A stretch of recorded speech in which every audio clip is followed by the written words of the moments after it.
भारतीय कला संस्कृति का प्रतीक किंगडम ऑफ ड्रीम्स कहां पर है? तो ये एक किंगडम ऑफ ड्रीम्स क्या है? पर्यटक स्थल है। तो ये कहां पर है? इस क्वेश्चन में ये पूछा है। ये हमारा फर्स्ट क्वेश्चन है। आंसर गैस कीजिएगा 2-4 सेकंड के लिए, उसके बाद मैं इसका आंसर दूंगा। आई थिंक आपने गैस कर लिया होगा इसका आंसर। इसका राइट आंसर जो होगा ऑप्शन ए होगा, गुरुग्राम होगा। तो गुरुग्राम में ये पर्यटक स्थल है जो कि किंगडम ऑफ ड्रीम्स इसका नाम है। और जैसा कि पर्यटक स्थल के बारे में बात हो रही है, तो पर्यटन दिवस कब मनाया जाता है? ये क्वेश्चन भी पूछा जाता है आपके एग्जाम में और आपको पता भी होना चाहिए। 1 सितंबर को, याद रखिएगा, 1 सितंबर को पर्यटन दिवस मनाया जाता है। और राज्य पर्यटन निगम की स्थापना कब हुई थी? इसका भी आपको पता होना चाहिए। सन 1974 में, सन 1974 में 1974 में पर्यटन निगम की स्थापना हुई थी। इसको भी आपको ध्यान में रखना है। जो दिवस मनाया जाता है वो 1 सितंबर को मनाया जाता है और स्थापना जो हुई थी वो 74 में हुई थी। किंगडम ऑफ ड्रीम्स जो कि आपका गुरुग्राम में है। इसके बारे में, अदर ऑप्शंस के बारे में जान लेते हैं। पर्यटक स्थल के बारे में, अंबाला में किंगफिशर है। अंबाला में कौन सा है? किंगफिशर पर्यटक स्थल है। पंचकुला में मोरनी हिल्स है, यादवेंद्र गार्डन है, रेड बिशप है, याद रखेंगे। सिरसा में काला तितर है, अबूब शहर में। और झज्जर में गोरैया प्रतापगढ़ में है ना, तो ये भी आप याद रखेंगे। तो यहां पर देखिए, एक बार फिर से मैं रिपीट कर देता हूं। अंबाला में जो है ये किंगफिशर है पर्यटक स्थल। पंचकुला में मोरनी हिल्स के बारे में पूछा जाता है। यादवेंद्र गार्डन, जो कि यादवेंद्र गार्डन को पिंजौर गार्डन भी कहा जाता है ना। तो एक रेड बिशप जो भी, ये भी है, कहां पर है? पंचकुला में है। सिरसा में काला तितर, जो कि काला तितर अबूब शहर में है। और एक वन्य जीव अभ्यारण्य भी है जो कि आपका क्षेत्रफल में ये हरियाणा का सबसे बड़ा वन्य जीव अभ्यारण्य है। वन्य जीव अभ्यारण्य कौन सा? सिरसा में जो है अबूब शहर वन्य जीव अभ्यारण्य है ना, इसको याद रखेंगे। झज्जर में गोरैया, गोरैया प्रतापगढ़ में है। प्रतापगढ़, हाँ, प्रतापगढ़ भी एक अलग से ही एक पर्यटन स्थल है यहाँ पर, और गोरैया भी एक अलग से पर्यटन स्थल है, ध्यान में रखिएगा। तो देखिए, एक क्वेश्चन के माध्यम से हमने यहाँ पर कितना कुछ सीख लिया है और इसी तरह ही हम सीखते जाएंगे जब तक आपका सीईटी का एग्जाम नहीं हो जाता। आप अपनी तैयारी को भी जारी रखिएगा, मैं अपने प्रैक्टिस सेट को भी जारी रखूंगा। आपको एक अच्छा स्कोर खड़ा करना है आपका सीईटी के एग्जाम के लिए, तो अभी से आपको सीरियस होना पड़ेगा। चाहे आप किसी भी यूट्यूबर से पढ़ो, मैं ये नहीं कहता कि आप मुझसे ही पढ़ो। बड़े बड़े यूट्यूबर्स हैं यहाँ पर यूट्यूब पर, जैसे कि बबीता मैम है, प्रदीप सर है, और NS पंगाल जो कि कृष्णा क्लासेस से हैं, काफी अच्छा पढ़ाते हैं। तो कोई भी प्लेटफॉर्म से आप पढ़िए, ऑफलाइन पढ़िए, ऑनलाइन पढ़िए। आपको क्या करना है? आपको एक टारगेट अचीव करना है जो कि सीईटी एग्जाम में 100 में से 80 से प्लस का स्कोर करना है। वहीं से आपके जो सिलेक्शन है वो वहां से तय हो पाएगा, नहीं तो आप कुछ नहीं कर पाओगे। लेकिन सीरियस होना बहुत जरूरी है। आपको मेरी तरफ से कोशिश रहेगी आपको 30 में से 30 मार्क्स दिलाने की। यहां पर जीके के क्वेश्चन चलते हैं और मिक्स क्वेश्चंस भी यहां पर चलते हैं। और रही बात आपकी करंट अफेयर की, करंट अफेयर भी आपको एग्जाम से पहले अवेलेबल हो जाएगी, जो कि आप उसका 2-3 बार रिवीजन भी कर लोगे। तो मेरी तरफ से कोई कमी नहीं रहने दूंगा, आप अपनी तरफ से भी कोई कमी मत रहने दीजिएगा। आपको एक अच्छा स्कोर खड़ा करना है आपके एग्जाम के लिए, आपके लक्ष्य के लिए, आपके टारगेट के लिए, है ना। तो यहां पर ये हमारा फर्स्ट क्वेश्चन था। चलिए नेक्स्ट क्वेश्चन है हमारा यहाँ पर। नेक्स्ट है, मंडलों की संख्या 6 कब हुई? इसका राइट आंसर क्या होगा? मंडलों की संख्या 6 कब हुई? जैसा कि आप जानते हो कि मंडलों की संख्या पहले 4 थी, तो 6 कर दी गई थी। ये कब की गई थी? इसका राइट आंसर क्या होगा? बी ऑप्शन होगा। क्या होगा? 21 फरवरी 2017 को मंडलों की संख्या 6 कर दी गई थी। कौन कौन से मंडल जोड़ दिए गए थे? एक करनाल जोड़ा गया था और एक फरीदाबाद जोड़ा गया था। फरीदाबाद में कौन कौन सी डिस्ट्रिक्ट आ जाती हैं? एक तो नूह आ जाती है और एक आ जाती है आपकी पलवल, है ना। नूह और पलवल आपकी फरीदाबाद में आती है। और जो दूसरा करनाल जो जोड़ा गया था उसमें पानीपत और कैथल आती है। पानीपत और कैथल, है ना। तो 2 नई यहां पर डिस्ट्रिक्ट जोड़ी गई थी नए मंडल के तौर पर। पहले 4 थी, फिर बाद में 6 हुई। 21 फरवरी 2017 इसका राइट आंसर होगा, है ना। चलिए नेक्स्ट क्वेश्चन है हमारा यहाँ पर। देखिए, पिंजौर गार्डन के वास्तुकार हैं। पिंजौर गार्डन के वास्तुकार कौन है? इसका राइट आंसर क्या होगा? गैस कीजिएगा। पिंजौर गार्डन के वास्तुकार, इसका राइट आंसर जो होगा वो नवाब फिदई खां होगा। क्या होगा? नवाब फिदई खां जो पिंजौर गार्डन के वास्तुकार हैं, जिसे यादवेंद्र गार्डन भी बोलते हैं। कहां पर है ये? पंचकुला में है ना, पंचकुला में है। पंडित नेकचंद ने चंडीगढ़ में जो रॉक गार्डन है उसके वास्तुकार हैं ये। किसके? पर चंडीगढ़ में जो रॉक गार्डन है उसके वास्तुकार हैं ली कार्बूजिए। इसको भी आप जानते होंगे, जो कि फ्रांस से थे। कहां से थे? कौन से देश से थे ये? फ्रांस देश से थे। इसने संपूर्ण चंडीगढ़ का जो डिजाइन तैयार किया था उसके वास्तुकार हैं, ये चंडीगढ़ के वास्तुकार हैं ली कार्बूजिए। विधानसभा, जो हमारी विधानसभा है हरियाणा पंजाब की, उसका भी यहाँ पर इन्होंने डिजाइन तैयार किया था ली कार्बूजिए ने, तो याद रखिएगा फ्रांस देश से थे। जहांगीर का ज्यादा हमारे यहाँ पर हरियाणा में रोल नहीं रहा है, तो इसका आंसर जो होगा वो नवाब फिदई खां होगा, पिंजौर गार्डन के वास्तुकार हैं, है ना। चलिए नेक्स्ट क्वेश्चन है हमारा यहाँ पर, महेंद्रगढ़ में कौन सा गणराज्य विस्तृत है। महेंद्रगढ़ में कौन सा गणराज्य विस्तृत है। गणराज्य के बारे में बहुत ही इंपॉर्टेंट क्वेश्चन बन जाते हैं, तो यहाँ पर ये याद होने चाहिए आपको कौन सा गणराज्य कौन सी डिस्ट्रिक्ट से संबंध रखता है। यहाँ पर मैं मोटी मोटी आपको प्रमुख गणराज्य के बारे में बताता हूँ, डिस्ट्रिक्ट्स के बारे में बताता हूँ। महेंद्रगढ़ से तो गणराज्य संबंध रखता है वो आपका अर्जुन गणराज्य रखता है। इसका राइट आंसर क्या होगा, अर्जुन गणराज्य होगा, जो कि महेंद्रगढ़ से संबंध रखता है ना। प्रमुख है यहाँ पर, प्रमुख मैं आपको बताऊं कुणिंद गणराज्य, जो कि आपका अंबाला से, कहां से, अंबाला डिस्ट्रिक्ट से ये संबंध रखता है कुणिंद गणराज्य। अग्र गणराज्य जो कि अग्रोहा हिसार में है ना, तो वहां से संबंध रखता है, ये नाम से भी आप रिलेट कर सकते हो, अग्रोहा गणराज्य है ना। और योध्या गणराज्य, योध्या गणराज्य से कौन सी डिस्ट्रिक्ट संबंध रखती हैं, एक तो रोहतक और एक सिरसा, एक रोहतक और सिरसा, ये एग्जाम में पूछे जाती हैं बहुत बार, योध्या गणराज्य से संबंध रखता है। तो महेंद्रगढ़ से अर्जुन गणराज्य संबंध रखता है, तो याद रखिएगा। चलिए नेक्स्ट क्वेश्चन है हमारा यहाँ पर 5वां, कृषि मंत्री जयप्रकाश दलाल किस विधानसभा से निर्वाचित हैं। तो कृषि मंत्री हैं हमारे ये जयप्रकाश दलाल, ये कहां से हैं, भिवानी से है, कहां से हैं, भिवानी से, और ये लोहारू से निर्वाचित हैं, कहां से हैं, लोहारू से निर्वाचित हैं। इसका राइट आंसर क्या होगा, ऑप्शन डी हो जाएगा, लोहारू से। रानिया से कौन है, रणबीर सिंह है ना, रानिया से रणबीर सिंह है, जो कि आपके जेल मंत्री भी हैं और बिजली विभाग मंत्री भी हैं, तो ये याद रखिएगा, रणबीर सिंह रानिया से हैं, जो कि सिरसा में पड़ता है ये रानिया। और बावल से बनवारी लाल, बावल से बनवारी लाल को आप याद रखेंगे। और यहां भिवानी से घनश्याम, भिवानी से घनश्याम निर्वाचित हैं, बावल से बनवारी लाल निर्वाचित हैं, लोहारू से मैंने बताया आपको कृषि मंत्री जयप्रकाश दलाल निर्वाचित हैं, और रानिया से रणबीर सिंह निर्वाचित हैं। आपको ये सब याद होना चाहिए। चलिए नेक्स्ट क्वेश्चन है हमारा यहाँ, सूफी संत बू अली शाह कलंदर की दरगाह कहाँ है। सूफी संत बू अली शाह कलंदर की दरगाह कहाँ है। 4 ऑप्शन आपकी स्क्रीन के सामने है, बहुत बार पूछा जाता है ये क्वेश्चन और फेमस क्वेश्चन है, आपको पता होना चाहिए इसका राइट आंसर क्या होगा। इसका राइट आंसर जो होगा वो पानीपत होगा। तो पानीपत में बू अली शाह कलंदर की दरगाह है, कहां पर है, पानीपत में है।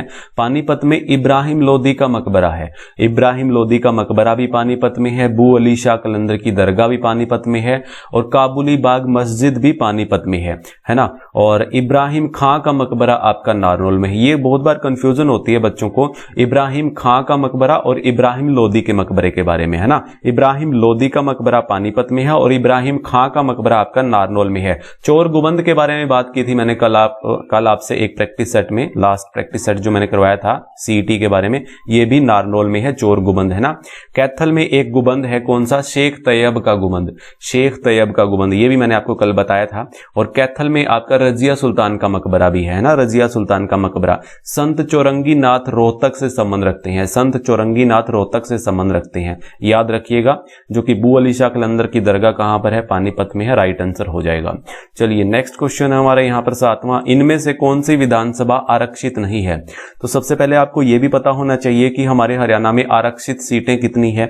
हरियाणा में आरक्षित सीटें कितनी है विधानसभा की, 17 सीटें हैं। तो 17 सीटों में से मैंने यहाँ पर 3 मेंशन की हैं, एक नहीं है, वो कौन सी है वो आपको गैस करनी है। तो इसका राइट आंसर जो होगा वो गोहाना होगा। क्या होगा, गोहाना कोई आरक्षित सीट नहीं है यहाँ पर, तो इसका राइट आंसर हो जाएगा। ये कहां पर है, सोनीपत में है गोहाना। उकलाना कहां पर है, हिसार में आरक्षित सीट है। नरवाना कहां पर है, जींद में आरक्षित सीट है। और मुलाना आपका अंबाला में है ना। चलिए नेक्स्ट क्वेश्चन है हमारे यहाँ पर 8वां, प्रथम विश्व युद्ध में हरियाणा में सेना में भर्ती होने के लिए प्रेरणा किसने दी थी। तो प्रथम विश्व युद्ध में हरियाणा में सेना में भर्ती होने के लिए प्रेरणा किसने दी थी, इसका राइट आंसर क्या होगा। 4 ऑप्शंस आपकी स्क्रीन के सामने हैं, लक्ष्मीचंद, मास्टर चंदगीराम, दीपचंद और किशनलाल। इनके बारे में बहुत बार क्वेश्चन पूछे जाते हैं, पंडित लक्ष्मीचंद के बारे में, मास्टर चंदगीराम के बारे में, किशनलाल के बारे में, दीपचंद बहमन के बारे में। तो इसका राइट आंसर जो होगा वो ऑप्शन सी होगा, दीपचंद बहमन। तो इसका राइट आंसर दीपचंद बहमन होगा। इनके बारे में जान लेते हैं। देखिए दीपचंद बहमन जो है वो हरियाणा के शेक्सपियर और कालिदास कहलाते हैं, है ना। ये क्वेश्चन बहुत बार पूछा जाता है, इसको याद रखिएगा। आप जो मैं यहाँ पर पढ़ा रहा हूँ उसका स्क्रीनशॉट भी ले सकते हो, अच्छे अच्छे से उसको लिख भी सकते हो, समझ भी सकते हो। बहुत कुछ यहाँ पर मैं आपको अवेलेबल करवा रहा हूँ, बहुत ही हेल्पफुल यहाँ पर आपकी ये इन्फॉर्मेशन होती है, इसको नोट करिएगा। और यहाँ पर देखिए दीपचंद हरियाणा का शेक्सपियर और कालिदास कहलाते हैं, है ना, ये बात ध्यान में रखिएगा। लक्ष्मीचंद को सूफी दर्शन का मीरा कहा जाता है, सूर्य कवि भी कहा जाता है। लक्ष्मीचंद को सूफी दर्शन का मीरा और सूर्य कवि भी कहा जाता है। हरियाणा का तानसेन भी बोलते हैं लक्ष्मीचंद को, ये बात भी आप नोट करिएगा, हरियाणा के तानसेन कहलाते हैं। हरियाणा का तानसेन, है ना, ये लिखा हुआ है मैंने। पहलवान मास्टर चंदगीराम को हिंद केसरी और भारत केसरी, है ना, पहलवान मास्टर चंदगीराम को हिंद केसरी और भारत केसरी के नाम से भी जाना जाता है। ये कितनी अच्छी इंफॉर्मेशन है, इसका स्क्रीनशॉट लीजिएगा, यहां से काफी सारे क्वेश्चन आपके फंस सकते हैं। चलिए नेक्स्ट क्वेश्चन है हमारे यहां पर, 9वां क्वेश्चन है।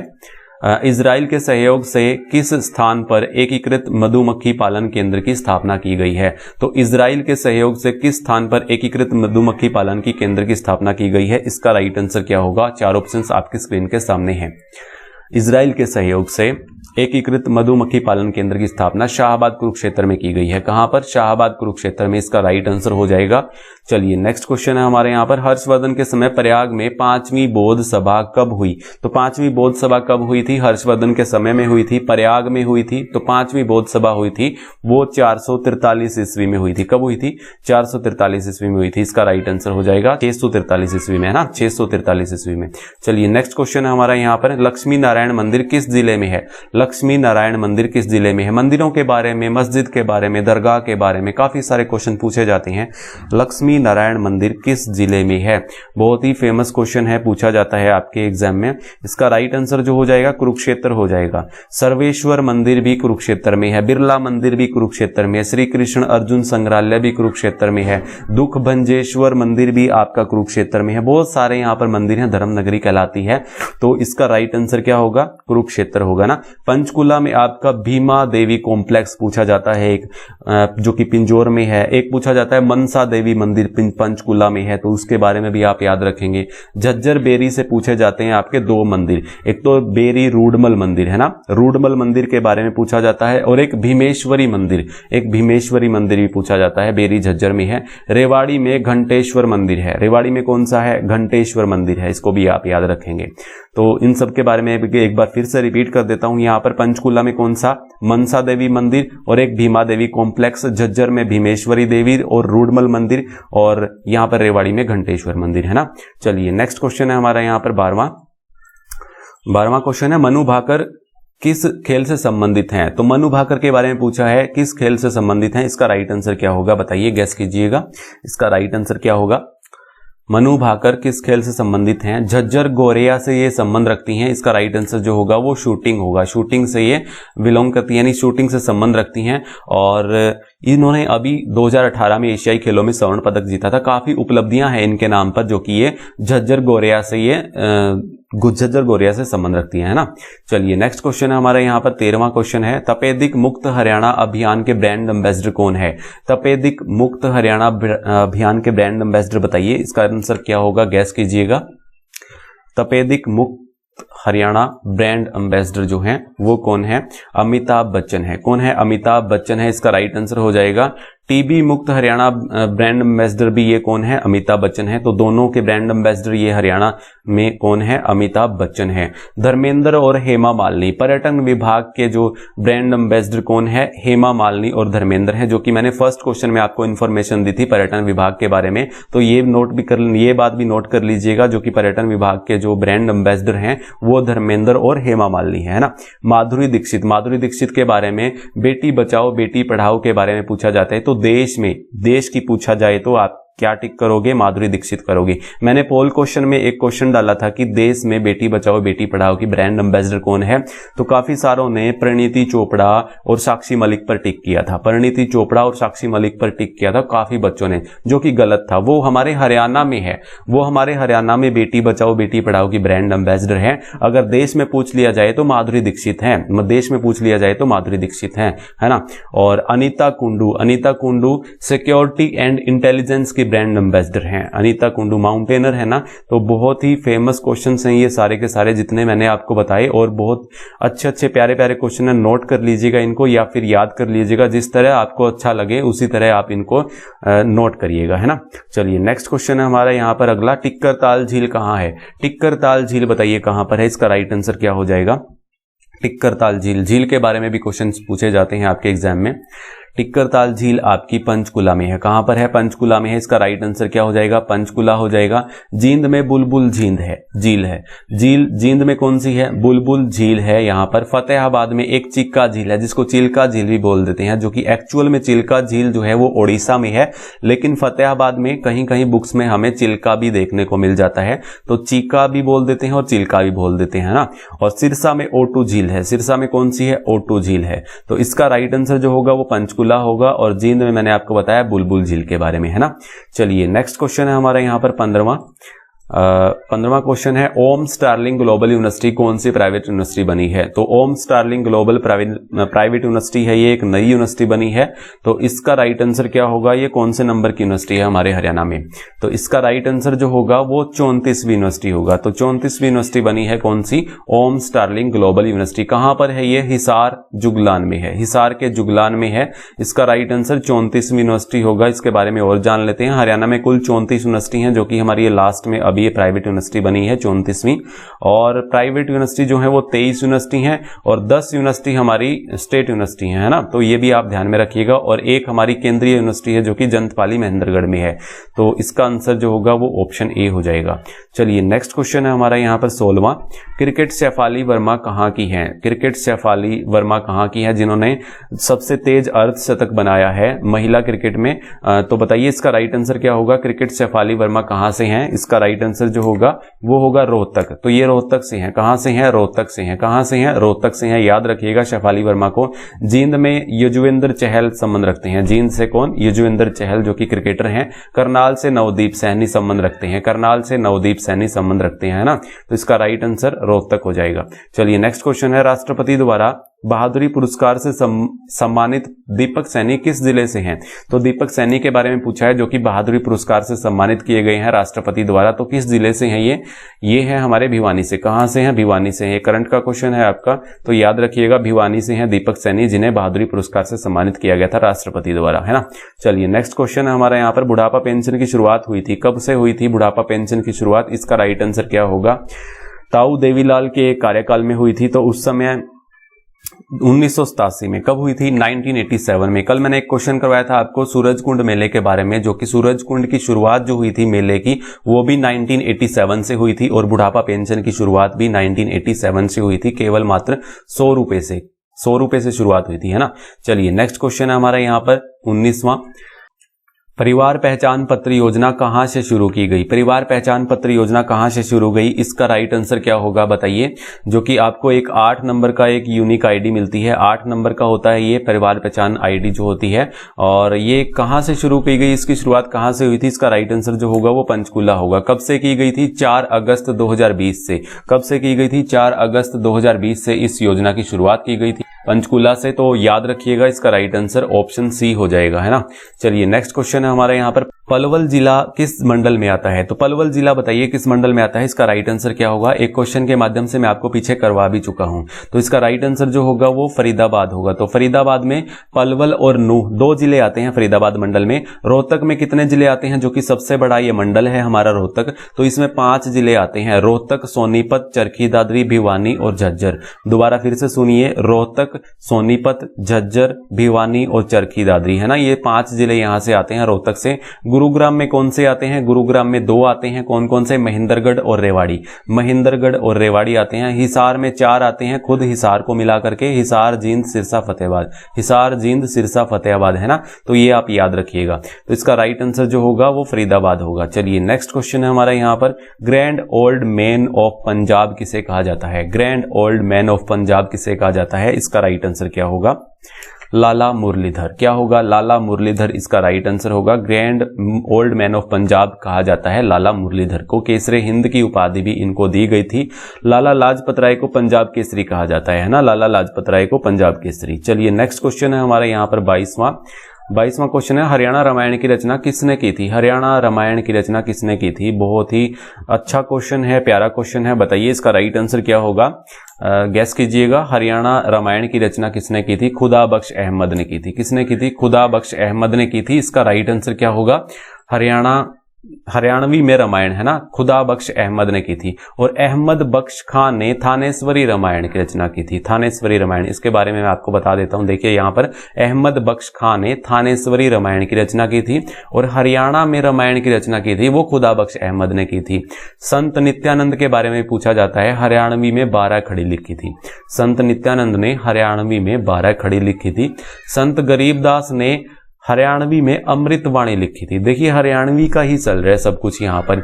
हरियाणा रामायण की रचना खुदा बख्श अहमद, हरियाणवी जो थानेश्वरी में हरियाणवी रामायण जो लिखी थी वो लिखी थी अहमद बख्श खान ने लिखी थी। संत नित्यानंद ने हरियाणवी में 12 खड़ी लिखी थी। संत गरीबदास ने यह अमृतवाणी लिखी थी जो कि हरियाणवी में लिखी थी, है ना। तो ये सब याद रखिएगा, इसका राइट आंसर खुदा बख्श अहमद होगा।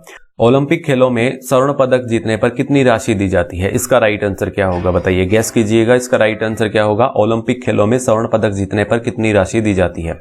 इसका राइट आंसर होगा 6 करोड़। तो 6 करोड़ दी जाती है ओलंपिक खेलों में स्वर्ण पदक जीतने पर, है ना। और एशियाई खेलों में स्वर्ण पदक जीतने पर 3 करोड़ दिया जाता है और राष्ट्रमंडल में स्वर्ण पदक जीतने पर 1.5 करोड़ दिया जाता है। तो ये सब आप याद रखेंगे, यहां पर इसका राइट आंसर 6 करोड़ होगा। चलिए नेक्स्ट क्वेश्चन है हमारे यहाँ पर 24वां। पूर्व सांसद स्वर्गीय अश्विनी चोपड़ा किस लोकसभा क्षेत्र से सांसद थे? तो किस लोकसभा क्षेत्र से सांसद थे पूर्व स्वर्गीय अश्विनी चोपड़ा जिनकी डेथ हो चुकी है? तो इसका राइट आंसर क्या होगा बताइए, गैस कीजिएगा। इसका राइट आंसर क्या होगा?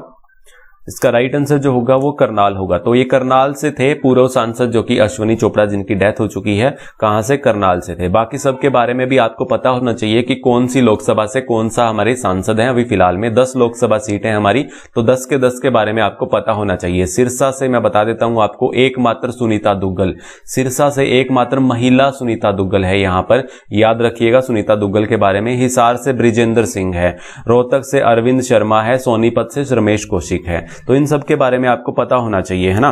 तो फिर से मैं रिपीट कर देता हूं, सिरसा से एकमात्र महिला है हमारी लोकसभा से सांसद सुनीता दुग्गल हैं, हिसार से बृजेंद्र सिंह है, रोहतक से अरविंद शर्मा है, सोनीपत से रमेश कौशिक है ना। तो इसका राइट आंसर करनाल होगा। चलिए नेक्स्ट क्वेश्चन है, हरियाणा वित्त निगम की स्थापना हुई थी। हरियाणा वित्त निगम की स्थापना कब हुई थी? इसका राइट आंसर क्या होगा बताइए, बताइए इसका राइट आंसर क्या होगा? हरियाणा वित्त निगम की स्थापना कब हुई थी? इसका राइट आंसर जो होगा वो 1 अप्रैल 1967 होगा। तो 1 अप्रैल 1967 को हरियाणा वित्त निगम की स्थापना हुई थी। आपके लिए एक क्वेश्चन है, नीचे कमेंट बॉक्स में आप हमें बताएंगे, पूर्व सांसद अश्विनी चोपड़ा ने पंजाब केसरी का संपादन किया था। पंजाब केसरी का संपादन किसने किया था? अश्विनी चोपड़ा ने किया था। ये कब किया था? आप नीचे कमेंट बॉक्स में हमें बताएंगे कि अश्विनी चोपड़ा ने पंजाब केसरी का संपादन कब किया था, है ना।